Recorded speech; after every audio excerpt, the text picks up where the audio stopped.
Do I have to censor myself for this? Not necessarily, but possibly. Like PG-13? PG-13. I can do that. All right. Do I have We to censor are myself for live. So, aloha Lee, signing in. This is my buddy Cameron, also known as KC underscore camcorder. And as always, we have my boy Jing Raves, the Grave Master, the Grave Digger, as my co-host. Say hi. What's up, guys? So today, the reason why I have brought in Cameron is because I wanted to talk about Super Sentai, which, for those of you who don't know, is what we call Power Rangers over here in America. So, Cameron, if you would like to take over and do a little bit of explaining of Super Sentai, then we'll kind of discuss how it's played back and forth in manga and anime. Yeah, sure. So, I'm super not well versed in manga, but when it comes to like tokusatsu, which is basically Japanese for special filming, it's live action shows. Think Super Sentai, Kamen Rider, Ultraman, all the Godzilla movies, any of the like famous kaiju movies. Those all count as tokusatsu, or another word for it is suitmation. So any shows that use the big rubber suited monsters, monsters on wires, things like that, that's kind of where it all comes from. Super Sentai specifically started in, I think, I'm terrible at dates. 1975 is when the first Super Sentai popped up. And the first one was Himitsu Sentai Gorenja. And they've had 40 plus seasons since then. I think 43 or 44, not counting parodies and unofficial Sentais. So it's been going for a while. There were 15 seasons before Power Rangers got adapted. So Power Rangers actually pulls from specifically Kyoryu Sentai Zyuranger, which means Dinosaur Task Force Zyuranger. That was adapted by Haim Saban in 1992 into Power Rangers. Mighty Morphin Power Rangers that we all know pretty well, I guess. If you say Power Rangers, that's kind of a household name now. I still get a little shocked when I talk to somebody, even in the geek and nerd community, and I'm like, yeah, Power Rangers, like Super Sentai, and they're like, Sentai. And I have to explain, like, no, it's like 80% Japanese footage, and then they cut in some teenagers in a juice bar. Because it's super cheap to film teenagers in a juice bar, fighting dudes in spandex, and then just cut in footage from the 70s, and put it all together and come up with this big show. Because then you don't have to make the big Megazord suit, and you don't have to do all the special effects. That's where, that's kind of where Sentai all started. At least, like, the connection that we know where it all came from. I really know how do you do. How do you want to play off of this or what? So the thing that we all have to understand is, and I think Graves, you know what I'm about to drop. The guy who created Power Rangers actually also created Kamen Rider, mm-hmm. And he was one of the original assistants of Tezuka.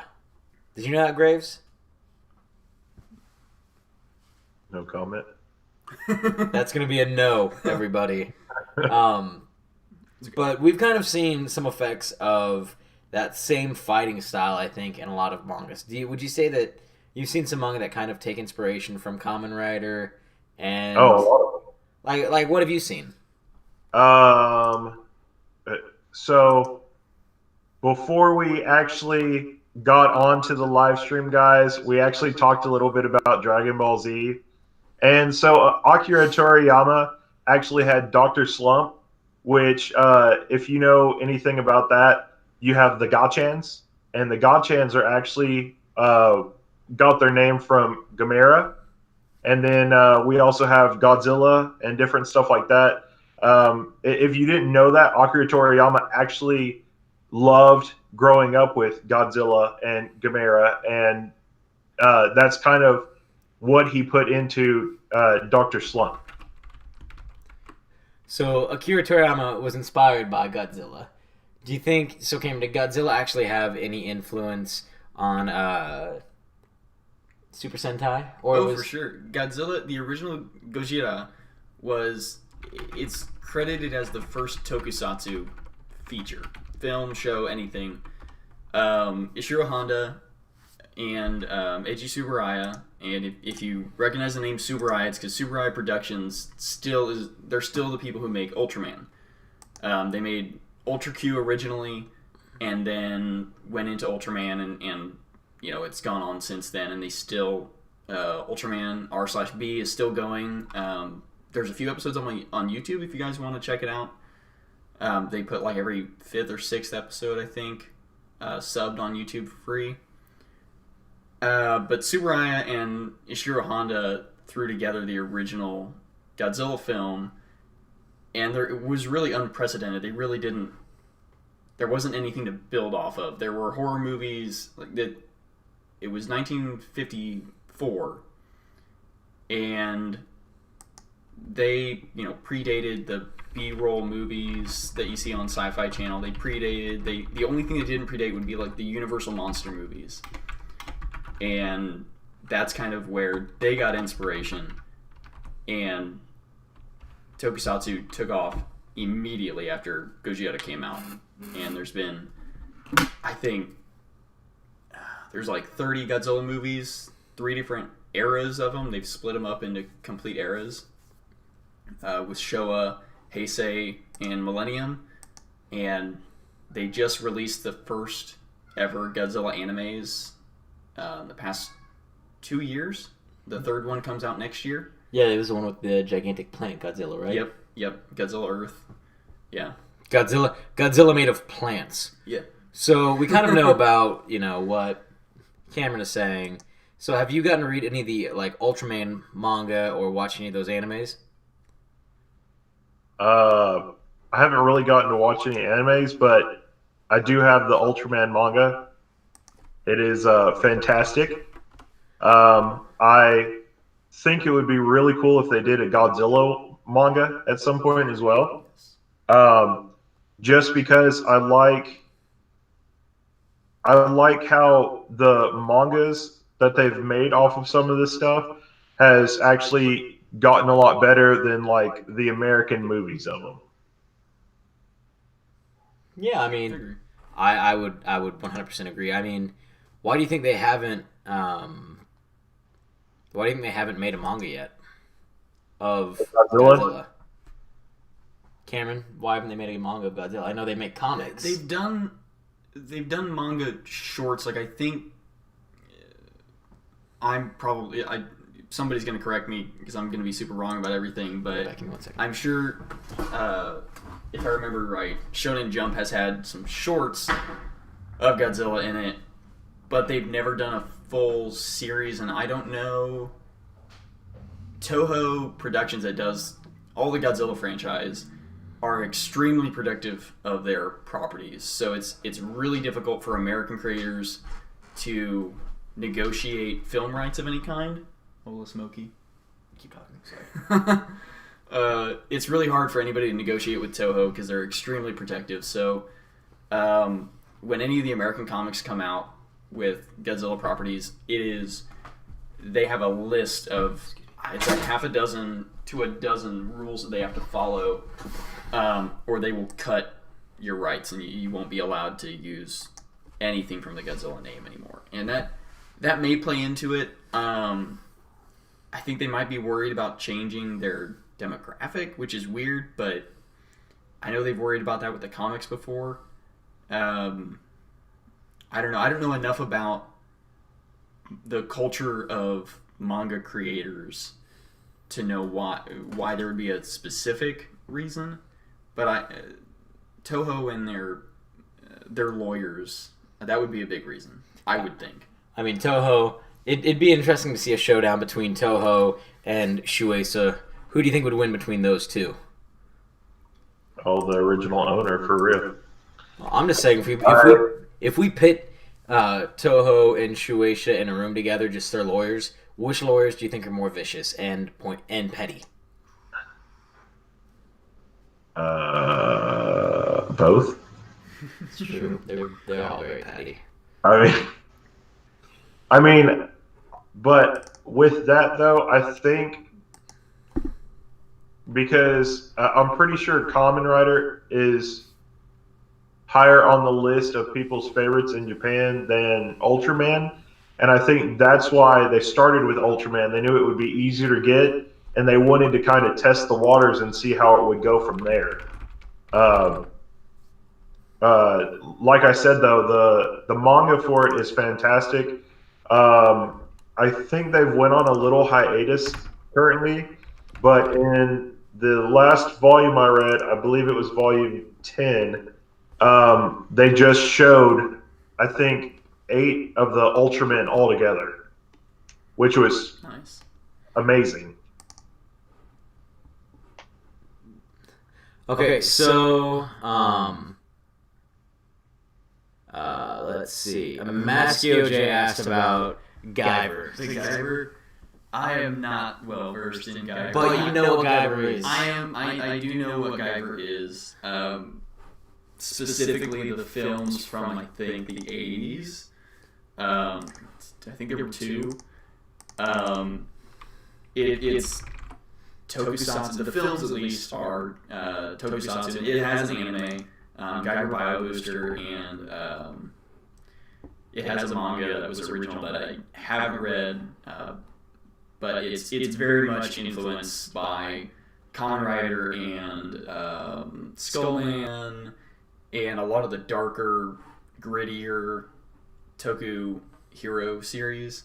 It was kind of, if you took Kamen Rider and Venom and I don't know what would be another, Ultraman, I guess, and then didn't include the giant monsters and stuff, but just the kaijin, the smaller human-sized monsters.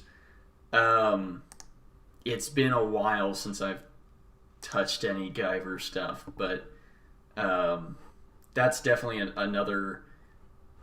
That's a really good bleed of live action tokusatsu bleeding into manga, bleeding into anime, and being as active in the Japanese production as it is in the American production, because kids who grew up in the 80s are going to recognize Guyver. 80s and 90s are going to recognize Guyver. And Japanese kids who read the manga are going to recognize Guyver. That's my 2 cents on Guyver. It's not as extensive as most of the other productions. Like I said, I will agree, OJ, that it does need a manga release in the United States just so I could read it. It sounds insane. It sounds over the top and ridiculous. Guyver? Yeah. It is. Oh, that sounds It's awesome. good, but Yeah, but it's crazy. you should watch the old cartoon. Just give it, and then let me and Cameron know what you think about it. Yeah. Damn it. All right, yeah, I'll do that. I'll do that. Because OJ pointed out that Mark Hamill was actually one of the voice actors. Yep. Which, again, Mark Hamill isn't everything. Yeah. The dude's IMDb is an encyclopedia. It's ridiculous. Yeah, it's crazy. But have you... Alright, so those of you who took a look at the thumbnail, probably wondering why I actually brought in the character that I did. That is actually Jin from Zetman. And for me personally, while it doesn't necessarily seem 100% inspired by the Super Sentai, it is still a bioengineered human being who was created to control and fight a bunch of other bioengineered human beings who transform from regular people into monsters. Which to me, that is a very, Super Sentai Power Rangers kind of idea. And when he transforms, his body changes. He doesn't change. He doesn't become huge. He just becomes a little bit more jacked, and he gets these really cool looking horns. Have you gotten to read that one, Graves? Part of it. Does that not kind of feel like Power Rangers to you? It feels like Guyver. Yeah. I mean, it's same thing. Almost the only thing that would be different, and I keep thinking about it from the cartoon, is where they like incinerated Guyver, and the only thing left was a little metal ball, and then it just created the body out of the ball. I mean, you know, and part of Guyver, it's like, or in Zetman, he like gets sliced in half, and then his body's like, oh, I remember how to make itself, and it.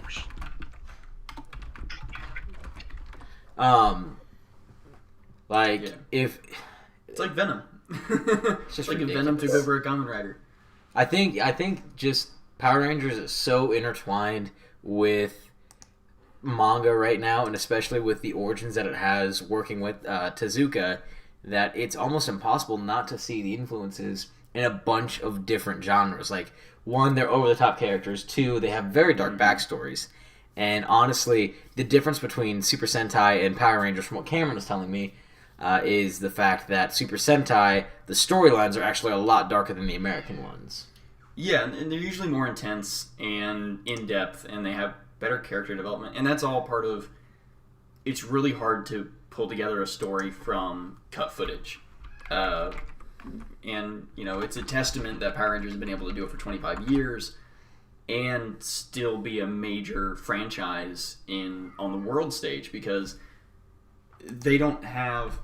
You don't have a production crew. You do have a production crew, but, you know, they fly half a dozen teenagers or 20-year-olds or whatever out to Sydney and film, you know, I think they filmed for like 6 weeks or so, and cut it all together, splice it all together with Japanese footage of whatever season that they got. And it's easier now because you can watch the Super Sentai seasons as they come out in America. So you can simulcast them on some things. You can get them from less legally advised ways. But in the 90s, when Zyuranger was adapted to Mighty Morphin Power Rangers, and when O-Ranger and Die Ranger and all the other, you know, Mega Ranger was adapted to In Space, when those were brought over, Saban would get clips and stills and props from the show, and they were then instructed to put together a storyline for the American version for Power Rangers.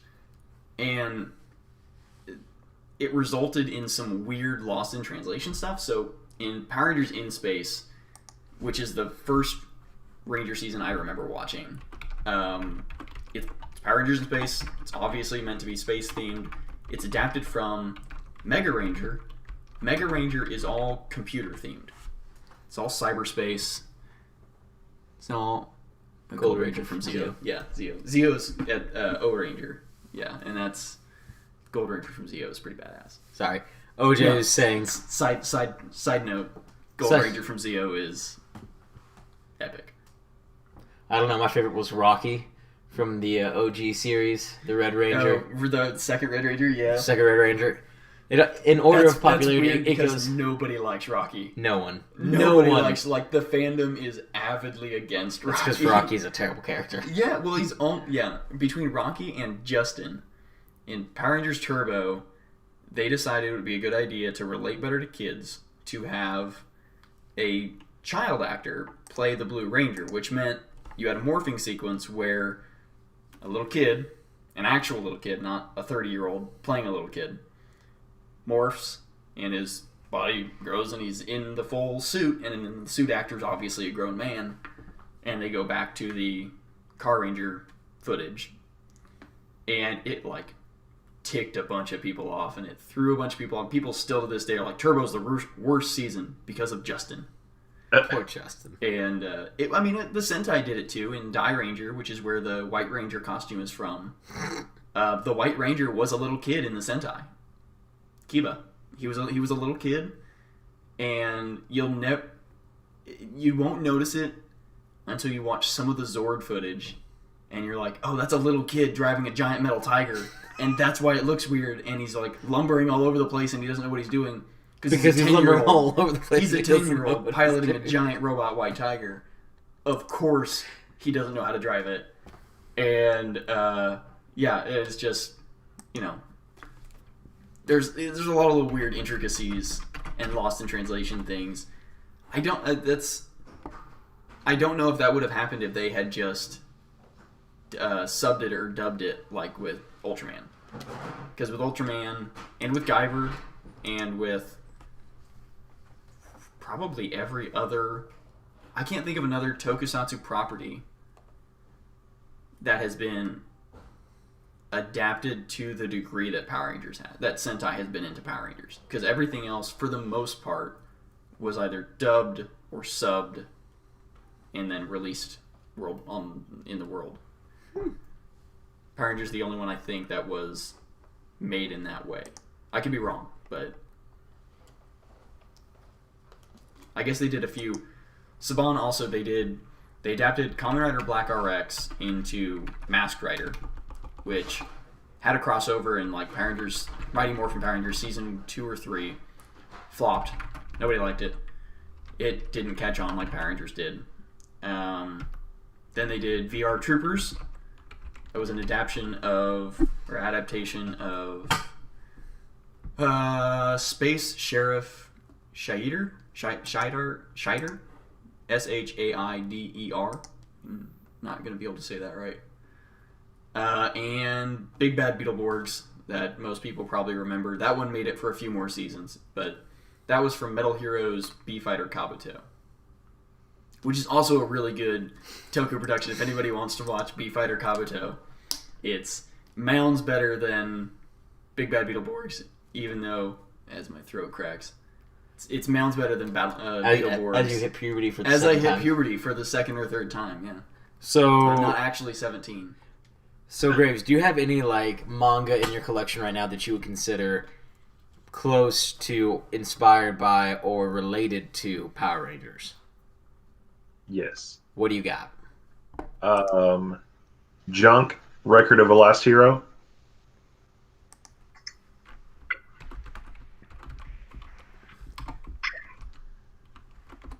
Bizarre is in, by the way. Bizarre says hi. What's up? Okay, yeah, Junk, Record of a Last Hero. It's Okay. actually a really older one that not a lot of people have. And I read it, and the story is great and everything else. Basically, which talking earlier about Fallout 2 as well, you get a gauntlet kind of wristband watch combo, and you put it on after charging it, and basically you get 2 hours as a hero, and you hit the button and it just whoosh, and they call them junk and then whatever color they are, and the whole premise of it is what can you do to better life. So it kind of has a Eden of the East feel to it. Okay. Where you're given money to try and make the world better and win the competition, and so they do that, and then it ends up becoming where there's only 2 of them. I believe it's the blue one and the white one have to actually go up and fight the rest of them because people are like, I have this power, I'm going to rob from banks, I'm going to do all this and XYZ and all this other stuff because they have that power to do so. Well, that's awesome. Yeah, that sounds super relatable. That sounds anything with a changer or a henshin transformation device, automatically inspired by 100%. Sentai and Kamen Rider. Even though it took a little while for Sentai and Kamen Rider and Ultraman and all them to get specific changing devices, but changing devices and mecha weren't staples originally of the franchise, but they've definitely not adapted that, but it's become a part of it. So I really want to know your input on like Voltron. Oh, I dig Voltron. The original or like the DreamWorks, Netflix, or just in general? Just any of it. Like especially if you want to go into like a comparison of like Sentai with it or anything like that. If it has any like to your knowledge, like Sentai background or anything like that, especially with it being one of those shows where you basically have a mech that combines into a giant robot. By the way, before I forget, Graves, OJ has requested that you try to get in on this chat. Which chat? The live stream chat. He's saying he's missing you in this chat. Anyway, so sorry to interrupt. I needed to pass on that message.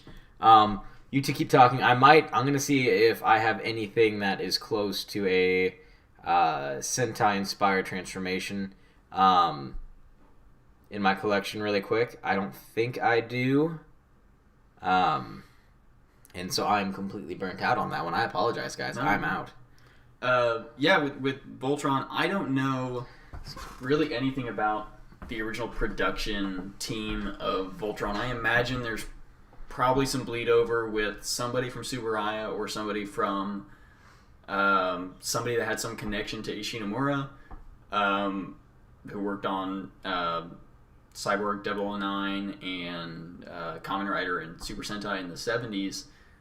But, I mean, it's if there's not someone actually on the crew that worked on a Sentai series or some other similar series, there's direct inspiration because you've got color-coded suits, color-coded robots, combining into one large robot fighting giant alien mechs and robots and aliens, and the dynamic of the show, not so much, well, I guess, yeah, the original cartoon and the DreamWorks reboot, they play along the same rules as a Sentai, which manga and anime play along the same rules as well, because you typically, they get the powers and it's overwhelming and it's surprising and they have to adapt to it, and then they encounter a low-tier enemy and a bunch of henchmen that figure out how to fight the henchmen and the low-tier bad guy, like a general or something. Then they find out, oh, there's a guy above that guy. And they go, oh, there's a guy above that guy. And it just keeps escalating and escalating. They get cooler powers and mechs and everything while the bad guys keep getting stronger. And that dynamic that's clear in Voltron and other mech animes and things. And even like Sailor Moon is, may have been Ishinomura, had production ties to Sailor Moon, and they did a Sailor Moon live action show that is technically counted as a Sentai. But is it a Super Sentai? Because there is a difference. It is technically counted as a Super Sentai season because I think it was when there was a gap in the season. They didn't release a Super Sentai season. Or they released a short one, or it had a hiatus or something. And they, in exchange, did a Sailor Moon series, live action series, in the tokusatsu style, and it plays out just like a Super Sentai. It's just, I'd say less spandex, but it's probably this, I guess it is less spandex because it covers less, but it's less clothing. It's just without helmets and it's skirts and wands and tiaras instead, but it's the same story arc. And mecha predates, like mecha anime, or well, mecha manga and anime predates Sentai. Technically, I think one of the first mecha manga. God, what would that have been? That would have been, I don't know. I know live action Johnny Sacco and his flying robot predates, and Mecha Godzilla and a couple things like that. That predates Voltron. Electric Octopus, by the way, I just looked this up. Technically, was the very first created in 1940 with a powered pilot and mechanical octopus. Later on, 20,000 Leagues.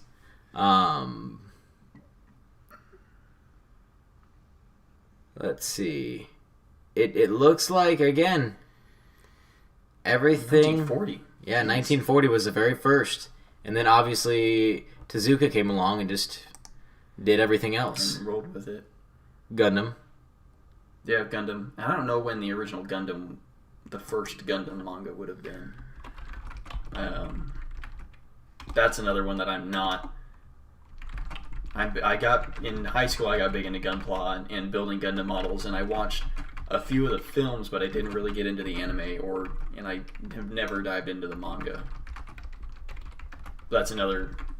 They pull not as many ties as Voltron, or Sailor Moon, or a few others would, but I just want to point out, some. Graves, you'll appreciate this. You do realize that Power Rangers has given us hiatus indirectly.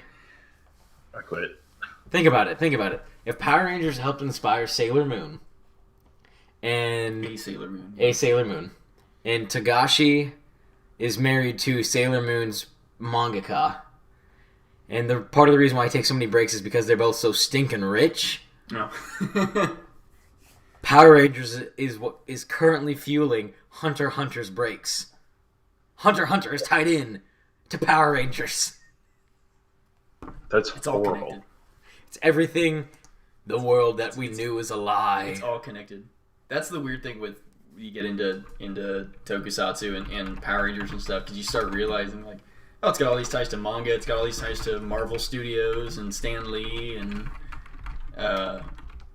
yeah. No, I mean, it gets crazy. The other thing that you said earlier about how, you know, they'll fight like the minions and then the low ranked boss and then move up from there.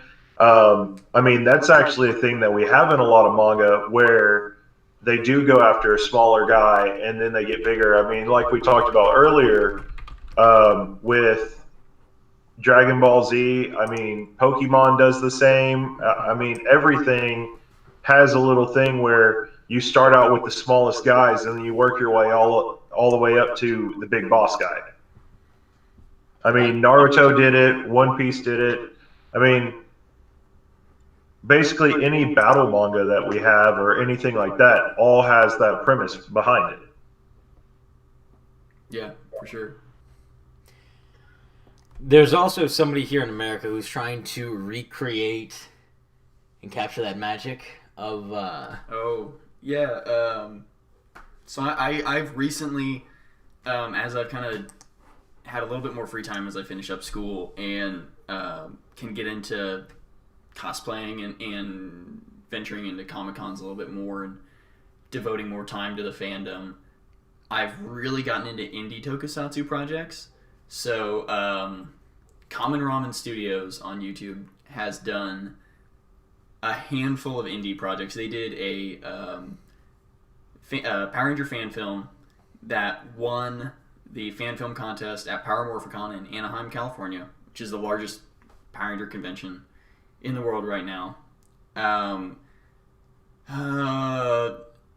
Garage Hero, they have their own. They have 2 or 3 of their own tokusatsu series that they produce and release on their YouTube channel. They also did a tutorial series on making fiberglass helmets, making foam armor, making props, video production, which is something that you don't really get a lot of. You get a lot of cosplay tutorials, but having someone show you how to film a stage punch, that's something you don't really see a lot of. So that's cool. And then a buddy of mine, Matt, he released. Let's see if this will show up. Yeah, that's not too bad. The Immortal Red Fox Volume 1 is out. It's immortalredfox.com, I believe is their official website, and he's all over Instagram. They also did a live stream on YouTube tonight at like a couple hours before we did, and he's been going through in the last year or so and trying to bring that back. He's done this comic. It's an American comic, but it's styled kind of like a manga, and it's all of the art and storyline is inspired by it, and it's parody and homage and all of that. And he's also in tandem with doing the comic and the comic/manga is doing a live action short on his YouTube channel. So yeah, check out the Immortal Red Fox. It's a really cool project, I guess, and they're trying to build a whole universe of Toku series. I mean, it, like, looking at it, it reads like a Japanese, it reads like an American comic, but there's definitely some Japanese influenced like artwork in here. Can you show some pages, or will you get in trouble for that? Is it? Who's it published by? It's self-published, but Oh, it's self-published, so we should be fine showing a page or two. Like it's. I'll just show some of the covers. I won't show it.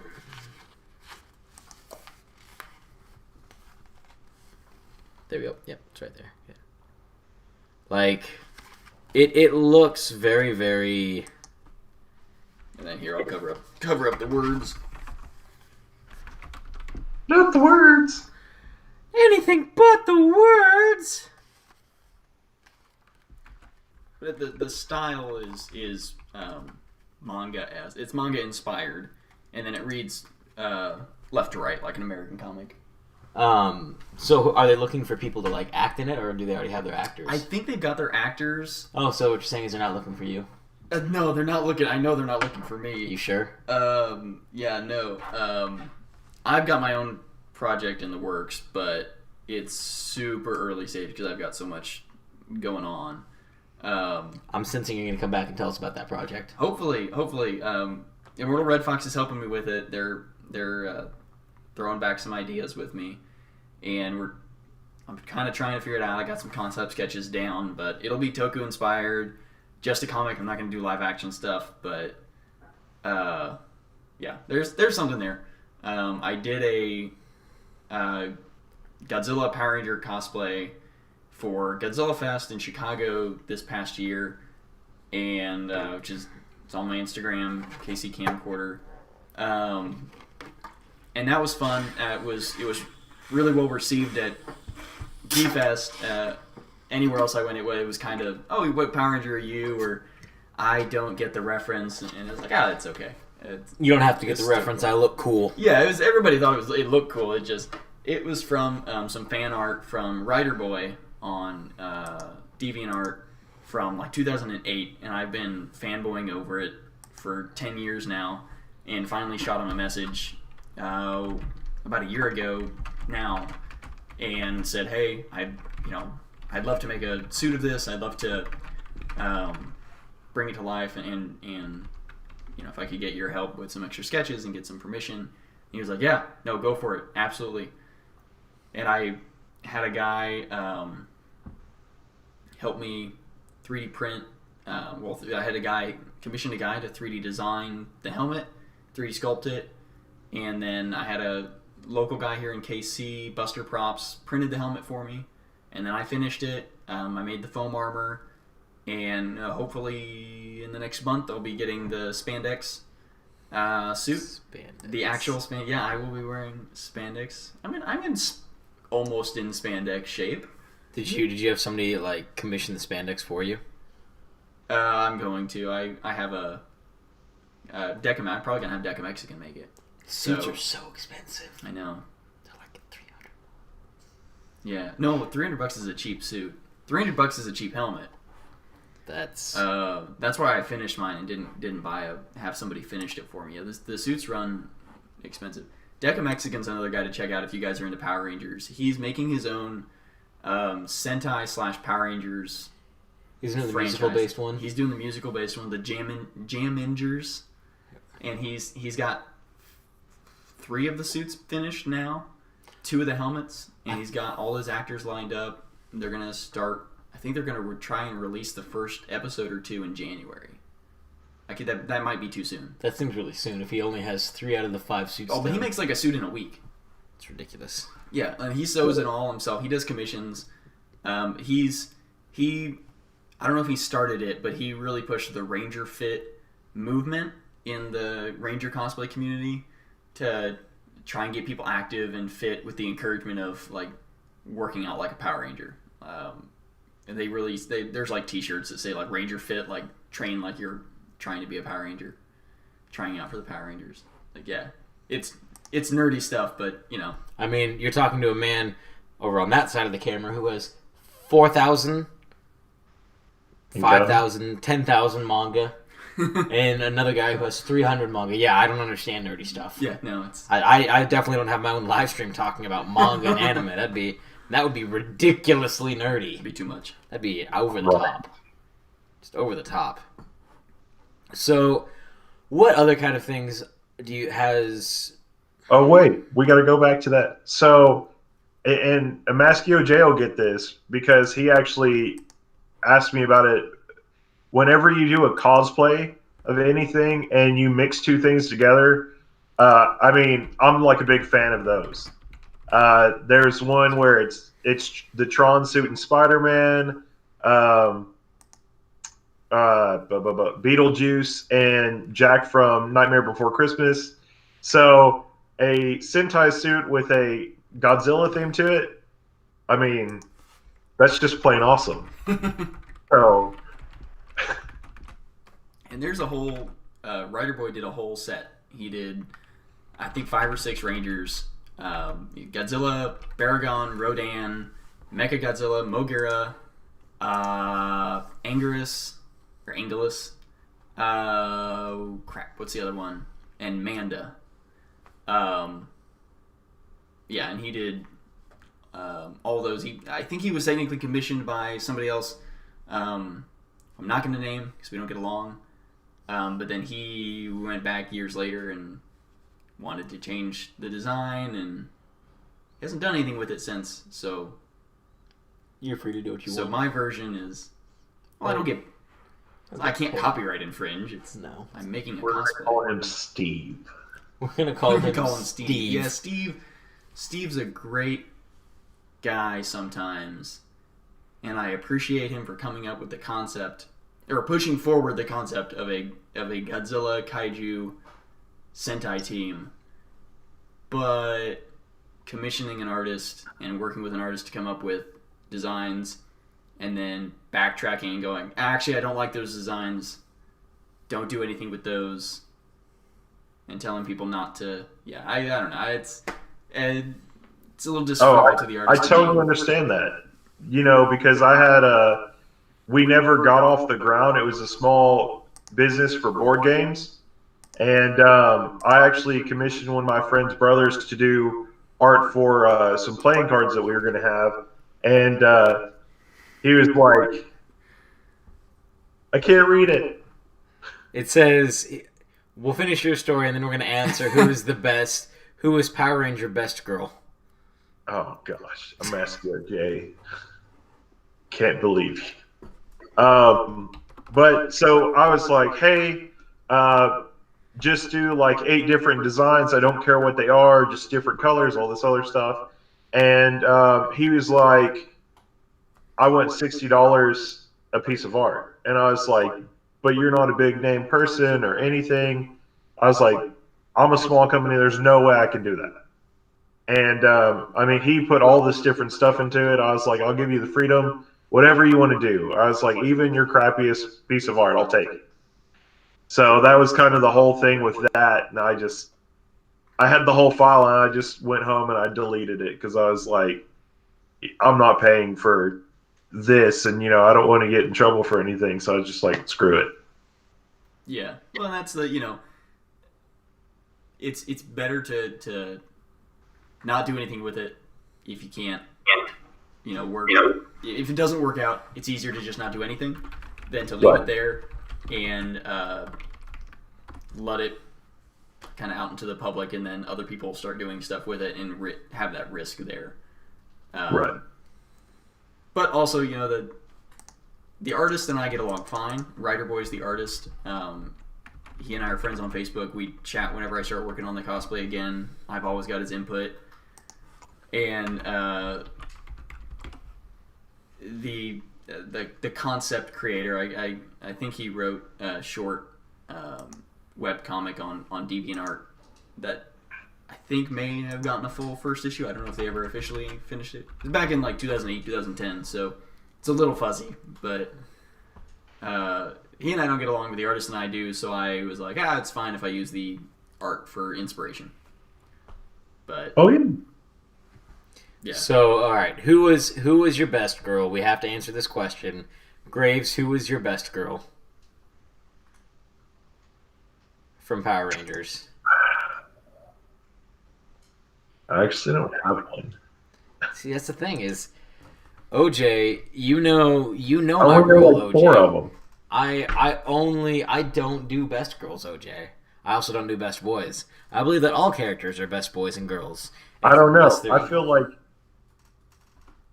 you're your girlfriend is your best girl. I mean, that's obviously true, but I didn't want to sound super mushy.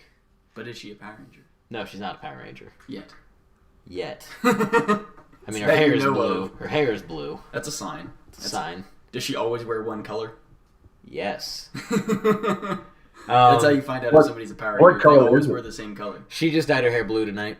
It was pink before she... No. What color does she always wear? Black.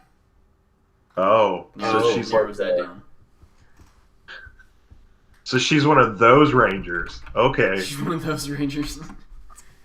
It's not 1993. We can't make those jokes anymore. Who's your best girl? My girlfriend, of course. If you're I don't know. I don't like doing that either, especially with Power Rangers, because you're gonna say Kimberly, but it's like that was like minimal acting requirements in '93 through like '96 or whatever. Yeah, but think about it. She was one of the longest running females. She was the original, but she's the OG. It's like saying, I don't know. I'd probably say Bertrand, the original Yellow Ranger. Yeah. Well, we talked about earlier, though. I mean, it's like taking Jersey Shore and cutting parts out of it and splicing it with Super Sentai. So, yeah, that's honestly, I would actually pay to see that. It's not far off. Well, okay, recent seasons, like if you watch like Power Rangers Samurai, I advise against it. Wait, wasn't Power Ranger wasn't the Power Rangers Samurai one where they had the talking hamster? No, that was the ninja. That was Ninja Storm. Okay, I couldn't remember which one had the talking hamster. There's like 5 that are ninja themed, so it's a little tricky. But Ninja Storm had a talking hamster for their Zordon mentor. Yeah, that was great. That was a Disney season. If you didn't get that from the talking mouse. Right. Yeah. And then his son was there, and you were like, "How does that work?" His name was Cam, though. Cam is the green samurai ranger in Ninja Storm. Which means I got that going for me. I mean, you have to become. That means you have to become the green samurai ninja ranger. I hate that suit design though. Yeah, it's terrible. I don't like it. It's.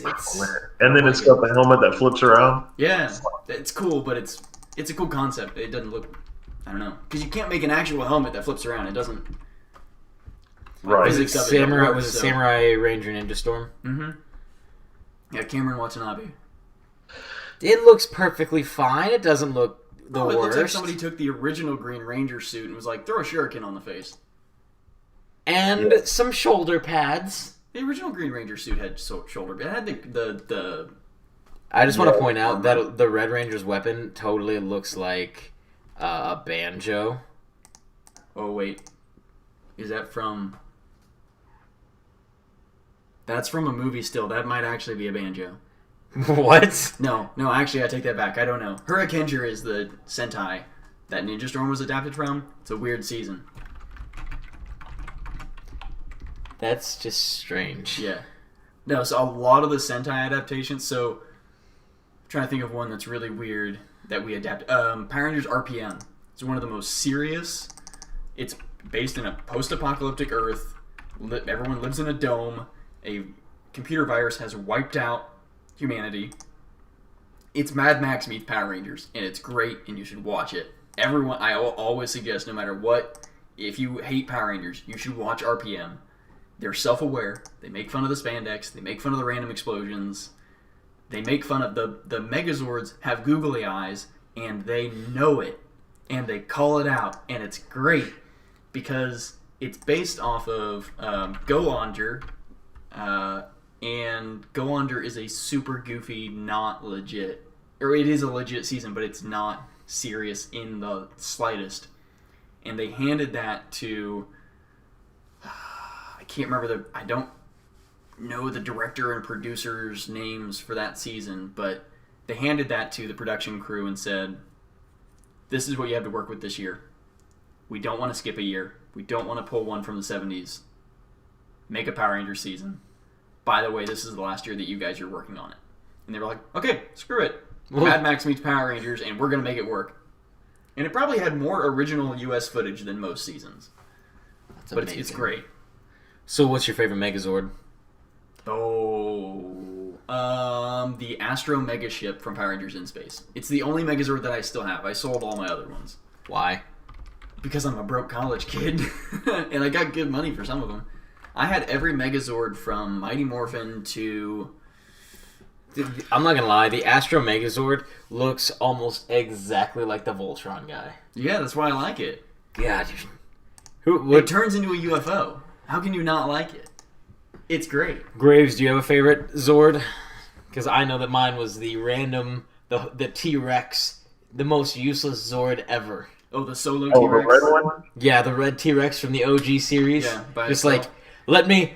I was like, what is this even going to do? It's on wheels. It doesn't have any weapons. It can just bite you, and it's not even flexible. I think it breathes fire.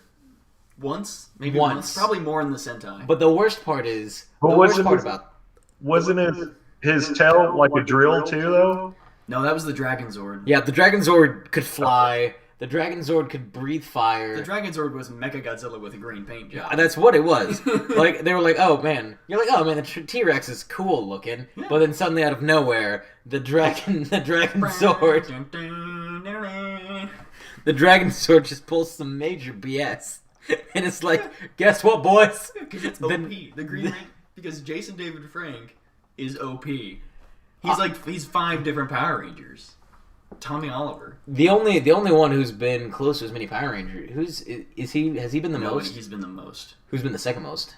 Everybody else. No. Yeah, but anybody else is only could have had, because Rocky was red Mighty Morphin, blue Zeo.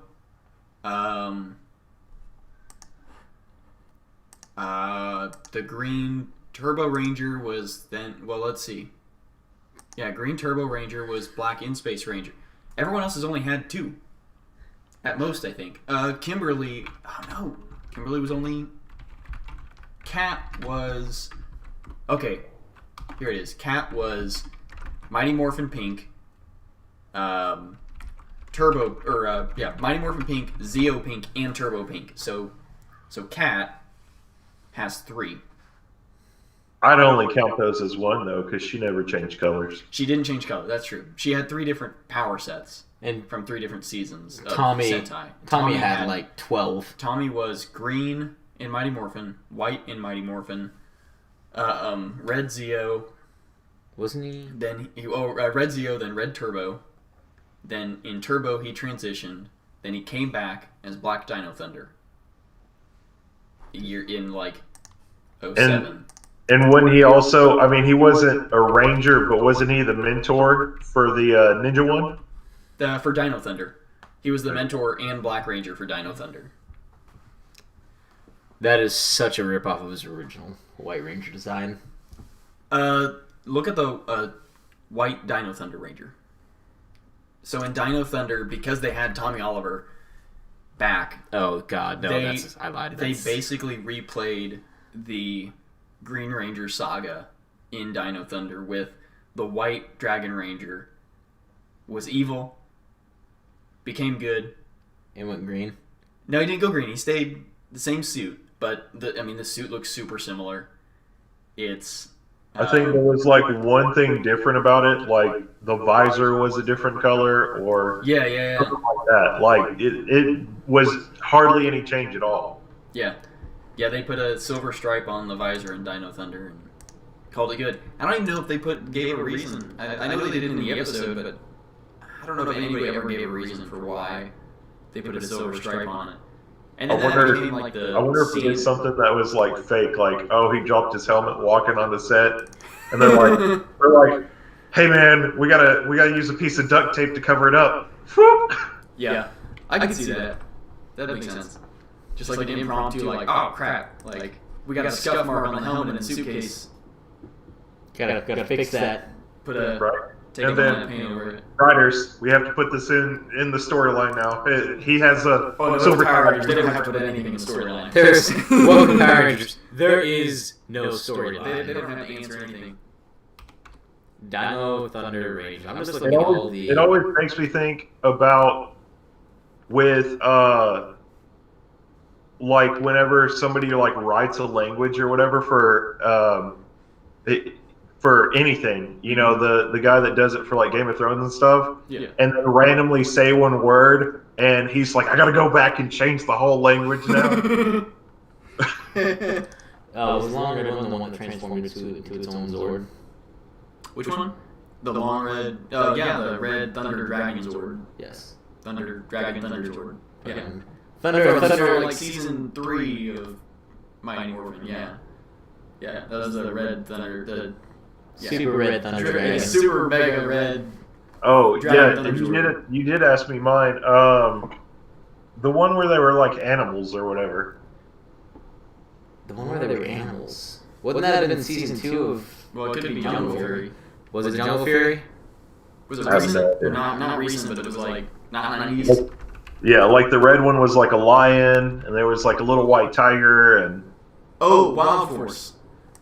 yes. Yeah, and they had. I was like, if I hear the name, I'll know it.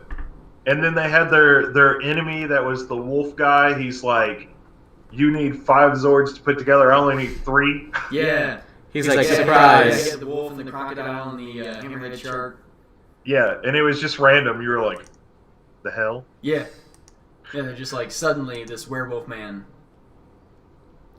Deal Like, with it. This Right, kind so- of... It looks like they straight up took the Yellow Ranger's helmet and just spray painted it red for some of A these. little bit. You can if you look back through the old Sentai seasons, you'll start seeing like, oh, somebody was running out of an idea and they like pulled a helmet off the shelf and played around with it in ZBrush and made it a new one. Fun fact, I can't remember his name, but the actor who played the Red Wild Force Ranger is now in jail because he, I believe, stabbed his roommate to death with a katana. He may have not killed him. He may have just injured mall him. ninja shit right there. Yeah, he may have just injured him. But That's a pretty bad he Power stabbed his Ranger. roommate with a katana, and I believe he's still in jail for it, because that was a few years ago.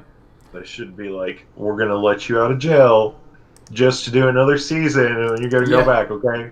Well, he came back and he played a villain in one of the seasons too, and I was like, that was the sign. Yeah. You pulled a ranger back, and he's like, no, I don't want to be the good guy. I want to be the bad guy. Let me I be the wonder villain. what his like downfall was. If it was too many like Power Ranger jokes at him or something like that. He's like, I know it wasn't the money going to his head because they don't get paid. right. Because they He's don't. like, They're not. Power Rangers is I'm gonna put non-union. katana on you. I can't believe you. Do you think Mystic Force was inspired by Harry Potter, or do you think Harry Potter was inspired by Mystic Force? The storyline in the in Power Rangers Mystic Force, 100%, they were like, yeah, they leaned into the Harry Potter because it was right about the same time. How did they lean into it? Schools of magic and the way that they cast spells, the way they talk about spells, It was D&D all over again. yeah, well, and like the cloaks and stuff, and the way they had the books of Fantastic Beasts and things like that. Like, it was the Sentai probably didn't pull from Harry Potter. Power Rangers definitely did. Power Rangers like, and we're gonna lean into this super hard, Yeah. everybody. Dude, now It was Disney, like so- the train from Harry Potter needs to like totally be a Megazord. There's a train Megazord in that season. Yeah, so they stole from Harry Potter. So they nailed it. Like, yeah, no, it was the only thing it was missing was like a little owl familiar. I don't know. They might have had one. Time Force did. See, now I'm just That's rattling wild. off useless information because all the So rest of this information was so useful. I mean, I think that's kind of where we're gonna end this one for today, just so we can possibly leave some more stuff to talk about later. Graves, do you have anything to add about this Power Rangers topic? Yeah, what's your favorite kaiju? Ooh, We could. I always go with Anguirus, which is kind of a porcupine, pangolin looking kaiju. It's Godzilla raids again. Godzilla vs. Mechagodzilla. He's in a few of them. It's like Godzilla's best. If you Google Godzilla's best friend, you're probably gonna find. I'm actually Anguirus. gonna Google Do it and see if Godzilla's it shows best up. friend. Because there's a bunch of like little fan comics, like day in the life comics, and it's all. Pull it up on your phone so you can show it. There you go. Operation Overdrive was forgettable. Overdrive was terrible. It was a Disney season, and that's why. Wait, what are you talking about? Power Rangers Operation Overdrive. Their theme song was a hip hop. I think this is going in the file with Dragon Ball Evolution. Yes, straight up. What are you talking about? What are you talking about? Dragon Ball? Exactly. It never happened. Never happened. I typed in. Is this who you're talking about? Yeah. Yep. Here, I pops got. up. Should be able to show a picture. Don't download. See if it'll. Let me switch Yeah, you. switch so I can tell if it's. Alright, there we go. There you go. Pretty solid. That's like Fingers. one of mine too. Yeah, like a little armadillo. My favorite kaiju is Godzilla. Please. King Kong. King Kong. Okay. That's Technically, fair. technically King Kong. King Kong's a kaiju. Yeah, he's in the MonsterVerse and the Legendary movies now. Yeah, so King Kong versus Godzilla comes out in 2020. He's a kaiju. That's a kaiju. right. King Kong is a kaiju. Yep. Remember when it made its big return in Samurai? I wonder. So does that mean like Rampage had influence from Godzilla? Oh, straight up. Yeah, I mean, 100%. Godzilla, King Kong. Oh yeah. I mean, did King Kong inspire Godzilla then? Yes. Yeah, because King Kong predates. King Kong Was probably the first kaiju-esque movie, yeah. but it wouldn't count as No, Tokusatsu 20,000 Leagues Under the Sea would have been first. with the giant squid. Yeah. I don't know, because would it not be one of those old horror movies where they're like, we're gonna get right up behind by a centipede in the tank and like. I know there was Tarantula, but I don't know if that predates Kong. Because the original Kong was like 1930 something. Alright, Kong. So original King Kong was written in 1933. Original, what was it, Tarantula? Tarantula. You're gonna have to say Tarantula movie. Original Tarantula is just gonna get you some confusing. Original Tarantula movie, 1955. So King Kong That's predated it. after Godzilla. That's in the monster boom, the radioactive boom. So then the only one that's left would be 20,000 Leagues Under the Sea. Yes, and that one I do not know. The original 20,000 Leagues, 1954. So on par. On par with Tarantula. Which, Well, on par with Godzilla because 54 is when Gojira came out. yeah. So Godzilla and 20,000 Leagues were both inspired Gojira. by King Kong. But that means King Kong and... well, 20,000 Leagues was inspired by the book 20,000 Leagues. Well, but, yeah, but they also... but the which film, about Gojira? the cinematography would have been, yeah. You go look that one up. Which one? Lee? Gamera? Gamera, that... G- I don't know what the- that would have been. The flying turtle that like Yeah, breathes fire and stuff. from Dai Productions. first appearance was in 1965. Yeah. Sadly, hasn't had a movie since, like, 2006. 2006, yeah, with Gamera the Brave. Not Gam- their best.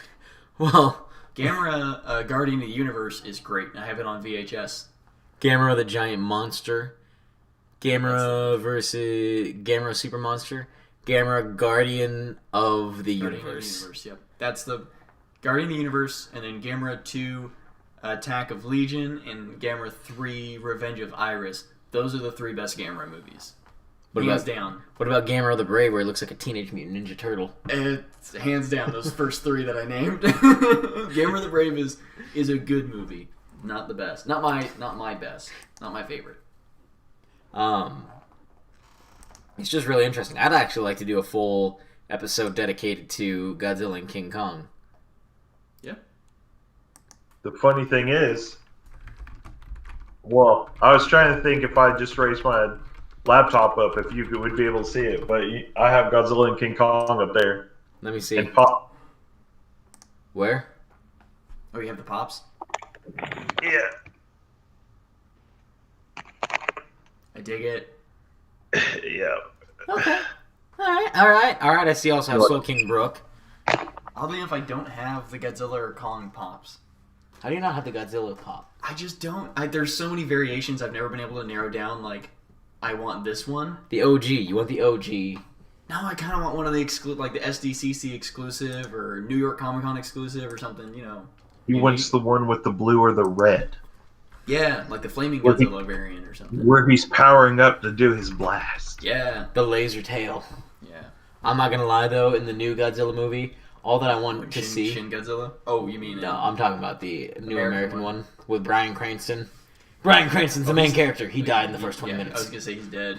He did! He's dead. But I didn't say this when we were talking about Power Rangers. I know we're talking about wrapping up, but fun fact with the original Power Rangers, Bryan Cranston in the Power Rangers 2017 movie, he was Zordon. Yeah. And slash the first Red Ranger. In Power Rangers, he was a voice actor for a whole bunch of the monsters. And he voiced Snizzard is one of the only ones I can ever think of the name of. A bunch of the like monsters of the week, the write-off monsters, none of the big guys. And he was on the production team, and Billy Cranston is the Blue Ranger, and his namesake is Bryan Cranston. So my love for Bryan Cranston and Power Rangers are the same. Give me. I have this. I want to see which monsters he was. And number 3 was original Power Rangers. I think Google has been stalking me. I was gonna say your computer's picking up our conversations now. I know Snizzard, and that's the only other one. Let's see. He was in Mighty Morphin Season 1 and Mighty Morphin Movie. Does it say who he was? Notes. Original contribution. Might go to Ranger Wiki. That's where I'm at. Power Rangers Wiki. Oh yeah, I guess you are. Let's see. Oh, that's weird. It doesn't. So there what's it like is. Snizzard, Twin Man, and Zordon. Yeah, well, Zordon in the 27th. Okay, so he was Snizzard and Twin Man, so he was only 2. What'd you say? Mystic Knights, was it influenced by Sentai at all? Yeah. I can't remember. I think Mystic Knights was a Saban production as well. Mystic Knights of Tir na Nog. Which I enjoy. I have a VHS copy of the first episode. I enjoyed as a kid, and then growing up and studying Gaelic and Celtic mythology, it gives me a bad taste in my mouth for the kind of bastardization in Mystic Knights of Tir na Nog, but it's good. It is definitely 100% inspired by Power Rangers and Sentai. And I had that VHS too. Yeah? Action figures. I had a bunch of I think, didn't McDonald's or Burger King or somebody do a bunch of toys with them too? Yes. Yeah. No, that was... I don't remember ever seeing that show on television, but I always had the VHS, and I'm sure I still have it. I've never even heard of this show. No? It's not worse than any of the other 90s Saban productions. So it's not worse than Power Rangers or VR Troopers or Beetleborgs or Masked Rider. But it got you to study. It got you And it was interested funny. in Irish mythology. No, I went back and realized that Mystic Knights was Irish mythology later. Because it's Tir na Nog, and there's like 3 Celtic mythology references in American television. And when you put Tir na Nog in a kid's television show title, it rings some bells. Yeah. Tir na Nog. Tir na Nog. Tir na Nog. Yeah. Tir na Nog. Yeah. Then the only other thing I can think of that I've heard a reference to direct Gaelic mythology is the anime Fate Stay Night. Even then, it's Arthurian. It's more Arthurian than anything. Lancer in Fate Stay Night is Cuchulainn. Okay. And Cuchulainn is like the Hercules of Irish mythology. Like, all of Irish mythology is just depressing alcoholics. That's just called Ireland. It is.